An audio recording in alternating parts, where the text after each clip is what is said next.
Hello, this is Mark from Productive Computing. Thanks for joining me on this video. Today we're talking about another tool to help you build systems that are more efficient over the wide area network. This tool is called Network Monitor, and it's actually created from employees from Claris. So let's take a look at this tool in close detail, and I'll tell you what it is, how it works, and why it's important. So once in a while, a tool comes along that piques my interest that I think might pique your interest, especially if you are developing a solution specific to the wide area network. And let's face it, who isn't developing a solution that has to work well over the wide area network or in the cloud? This is commonplace today. It is part of our daily world. Now, sometimes we find ourselves inheriting older systems that were never meant to work over the wide area network, and there are absolute performance challenges in these scenarios. Now, there's tools you can use like base elements. I talk a lot about base elements, and I'm going to be talking even more about base elements in the coming videos, and we'll have a course for it, where you can use a tool like that to identify fields that are unindexed. And that's a big part of why a FileMaker solution might perform slowly over the wide area network. This is another tool that helps you analyze the traffic that flows between FileMaker server and FileMaker client. It actually measures the in and out in the form of bytes and kilobytes or more as it's happening, as it's unfolding. And it's so easy to use. That's part of the reason I'm getting excited about it. So there's several reasons, but for one, it's easy to use because it's a FileMaker file and it's an open FileMaker file. It's completely open and unlocked, which means you can reverse engineer it, look under the hood, see what's inside. You can make changes and use it as you see fit. So it's a great little tool. It's really a one-trick pony. Its main goal is to analyze the traffic coming in and out when you hit the start button until you hit the stop button. And that's that simple. You can analyze a solution on what it takes to do a report, how much traffic is traversing during that process, or maybe when you're looking at a dashboard or when you're entering a calendar event or doing any other intense process that you want to analyze to say, what if I were to change the way this works? What if I were to reprogram it in a way that takes less data? Would it perform better? Well, in most cases, the answer would be absolutely yes. The less data that it has to move back and forth, the better it's going to perform. That's why this tool was created.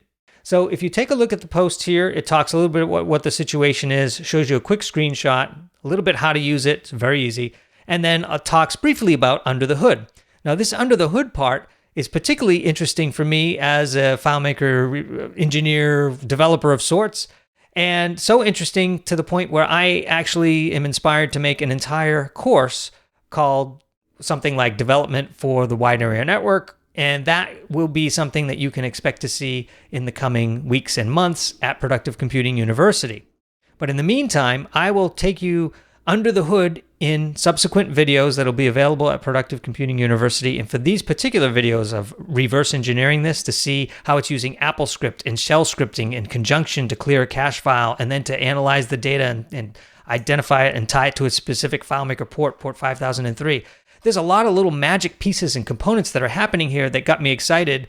So I spent, half a day reverse engineering this yesterday, also making it compatible with FileMaker 19, because out of the box, technically speaking, when you open and do its thing, it's compatible with FileMaker 18, not 19. So that meant I had to change some AppleScript and reinsert it and all this stuff.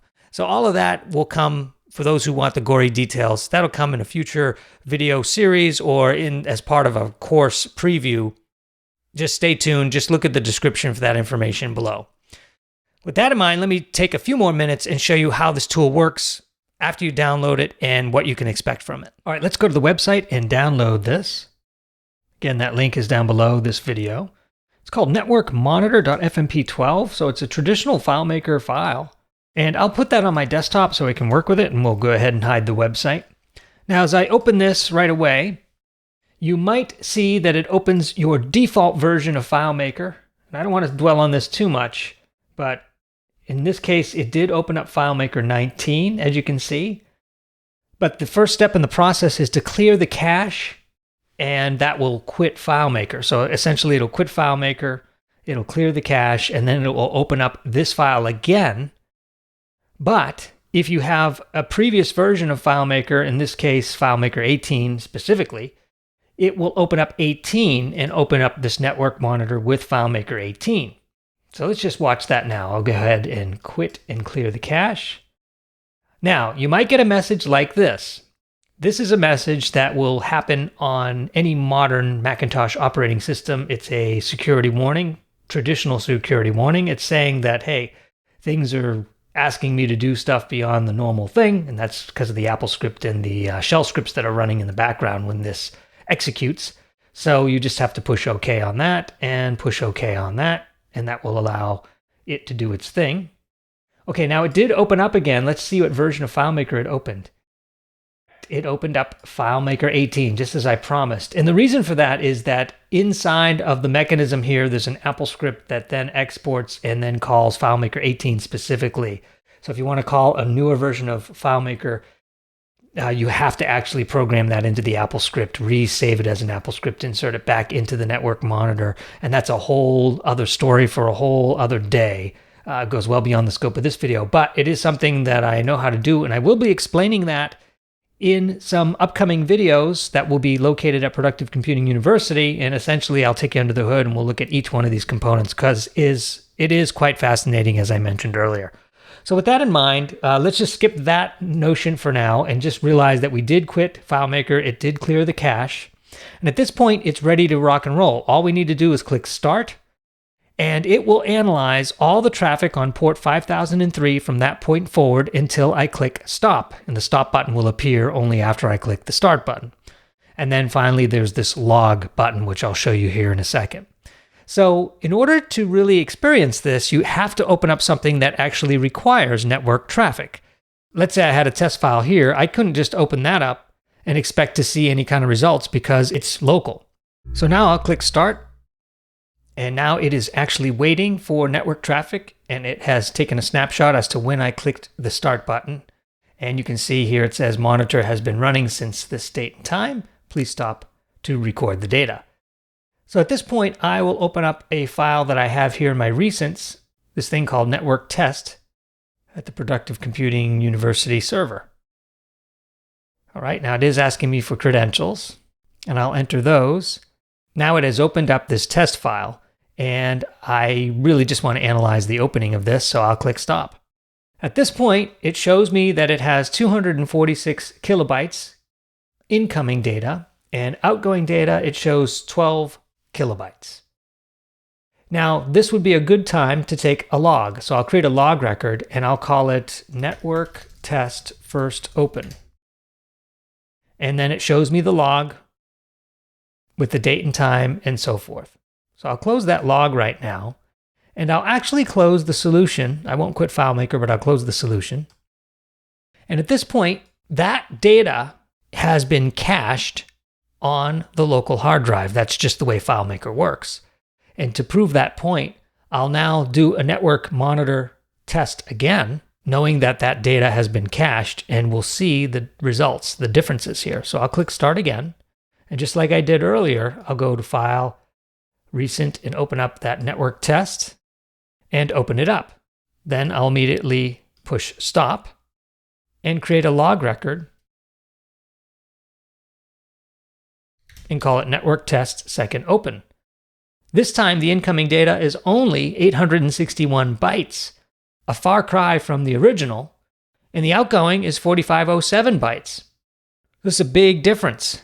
And that further proves a point that a lot of people are just not familiar with in the way that FileMaker works, is that it caches the data upon first open, which is why when you open a brand new solution for a brand new user, it's always a little slower that first time because it's collecting all the data that it needs, and then it puts it on the local drive.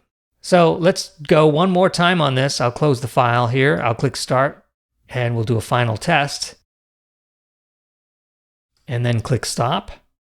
Create a log record, and we'll call it network test third open. And very similar to the previous test, we are in the 800 or so byte range on the incoming and 4507 bytes on the outgoing, proving the point that every subsequent time I open this, because it's been cached, it will be this minimal amount of data that it needs to draw that first screen. Okay, let's take this a step further. Let's go into my solution and really do something that doesn't work well over the wide area network. I'm going to create an unindexed calculation in my invoice table, and make the total field, which is now just a number field and indexable, I'm going to make that a calculation field instead. So let me grab the calc here that I want, which is just a sum of the line items. It's not a big deal. It's a pretty traditional calculation. But right now it's stored as a number, which makes things very speedy. So I'll just change that to a calc. Change. Push OK. Push OK. Push OK. Okay, so now in order for this to calculate, it's going to take some doing. In fact, you can even see here that it's already complaining where it's summarizing a total field and things are going south rather quickly. So let me push stop here and close this solution. Then I will start this solution again, knowing that I've put some contraband in there. I'll log in and we'll let it run. And I'll just wait here for it. Okay, it's done. And now we'll push stop, create a log record, and we'll just say with calc 1. Check this out. We've got 391 kilobytes incoming and 275 kilobytes outgoing. So quite a bit higher than either of those. And when it came time to summarizing that field, it was higher on the incoming, but not significantly higher than the first time we opened the file. But look what's really high here. It's 12 kilobytes on the outgoing compared to 275 kilobytes on the outgoing. So that's an interesting thing. And this is the kind of information you wouldn't really know off the top of your head in precise terms without a tool like this. Okay, now let's go a step further. You've seen what happens when I turn on the calc. I'm going to close this, I'm going to close the solution, and I'm going to quit and clear the cache. This time I'll open the solution with a fresh cache, which would put everything against it in terms of speed and the amount of data that it needs to bring over. So I'll click Start, and now FileMaker has to work harder to open this solution from scratch, because now none of the data is cached because we just cleared the cache. Okay, we're wrapping up with this summary. It took about 30 seconds or so in real time. And now we have our file opened up. Let's stop this network monitor, create a log record, and call it with calc first open. And that is absolutely the most data so far. We have 849 kilobytes on the incoming and 350 kilobytes on the outgoing. Now you might say to yourself, well, wait a minute, a kilobyte, that's not even a megabyte. That's not a lot of data. And I think you have to take these numbers with a grain of salt. It isn't a lot of data in the pure sense of the word, like downloading a file that's 350 kilobytes would be, less than a second for most people. But in terms of FileMaker, it's not so much the amount of data relative to internet speed, it's the amount of data relative to FileMaker's processing of that data by way of record by record by record, pulling each record and all the processes that has to take place in order to process those records, all the back and forth. So you have to look at these numbers with a relative magnifying glass. All right, so I think that proves the point of the power of this network monitor log. You could actually use this for all kinds of things, like the amount of time that it takes to run a report, or the amount of times that it takes to scroll up and down in a dashboard, or something sophisticated that normally slows the user down.